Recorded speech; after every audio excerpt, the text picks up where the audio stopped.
অলৌকিকভাবে খাবার জোটে ২০০ এর বেশি এই এতিম শিশুদের। শুনতে অবাক লাগলেও কোনো স্থায়ী তহবিল বা কোনো নির্দিষ্ট দাতা ছাড়াই প্রতিদিন প্রায় ২ মণ চালের ভাত রান্না হয় এই মাদ্রাসায়। আমাদের মাদ্রাসায় ২২৪ জন এতিম অসহায় দরিদ্র ছাত্র রয়েছে।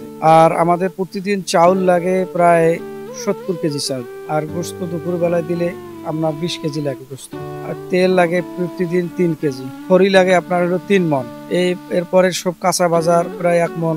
মাসে ব্যয় হয় ৪,৩০,০০০ টাকা। এই ৪,৩০,০০০ টাকা আমার ম্যানেজ করতে পারি না, বাকি থাকে, চাউল বাকি থাকে, শিক্ষকের বেতন বাকি থাকে, এর মধ্যে দিয়ে এভাবে চলে আসতেছে। প্রতিষ্ঠানটির একমাত্র সরকারি সহায়তা হলো বছরে মাত্র ১ টন চাল, যেখানে প্রতিদিন লাগে ২ মণ চাল। তাহলে কিভাবে চলে এতগুলো শিশুর খাবার? প্রশ্ন রয়ে যায় সবার মনে। আমি যখন এই প্রতিষ্ঠানে নিয়োগ হই সেই সময় আমি বাচ্চা পেয়েছিলাম ১৩ জন, শিক্ষক ছিল ২ জন।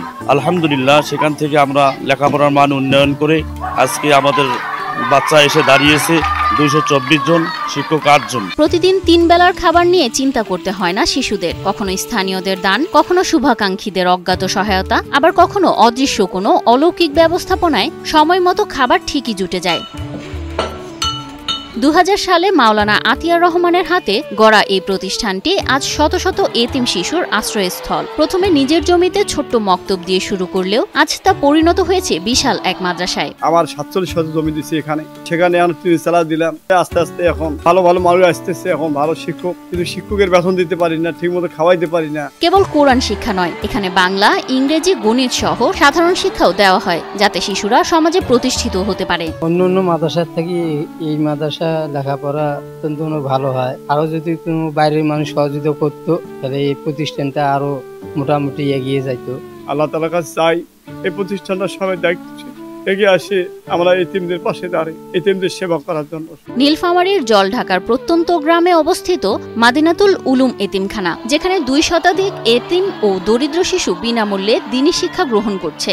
এই মাদ্রাসার জন্য জনগণ সাহায্য করে, তাহলে আমরা ভালো মতন চলতে পারবো, ঘুরতে পারবো, গোসল করতে পারবো। এই মাদ্রাসায় থাকে কষ্ট হয়, তাই আমরা আপনাদের সাহায্য চাইতেছি যে আপনারা এই মাদ্রাসায় দান করবেন। ২ যুগ ধরে শিক্ষার আলো ছড়ানোর সংগ্রাম করছে এ ছোট্ট শিশুরা, কিন্তু চরম দুঃখজনক বাস্তবতা হলো এই কোমলমতি শিক্ষার্থীদের থাকতে হচ্ছে জরাজীর্ণ টিনের ঘরে। রোদ বৃষ্টি উপেক্ষা করেই চলছে তাদের পাঠদান ও জীবনযাপন। আমরা ঝড় বৃষ্টি হলে আমাদের গায়ে পানি পড়ে, এই জায়গায় আমাদের থাকতে কষ্ট হয়, গোসল করতে কষ্ট হয়, তারপর বৃষ্টি ঝড় আসলে পানি পড়ে। আমার বাবা মা নাই, সামনে ঈদ, আমার একটি ভালো পোশাক নাই, এই জায়গায় আমাকে একটি ভালো পোশাক দিত, আমি ঈদে নামাজ পড়ে তার জন্য দোয়া করতাম।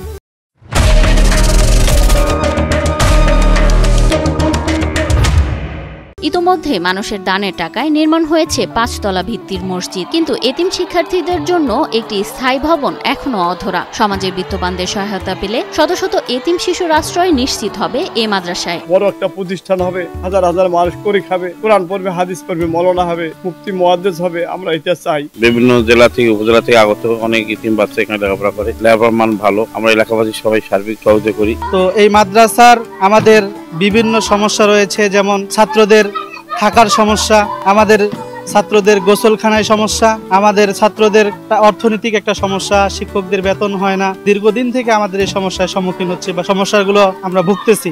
নামাজ কালাম, শোয়া, ক্লাস করা, সর্বদিক দিকে কষ্টে আছি আমরা। ছাত্র তারা সবাই পেরেশানির মধ্যে আছি।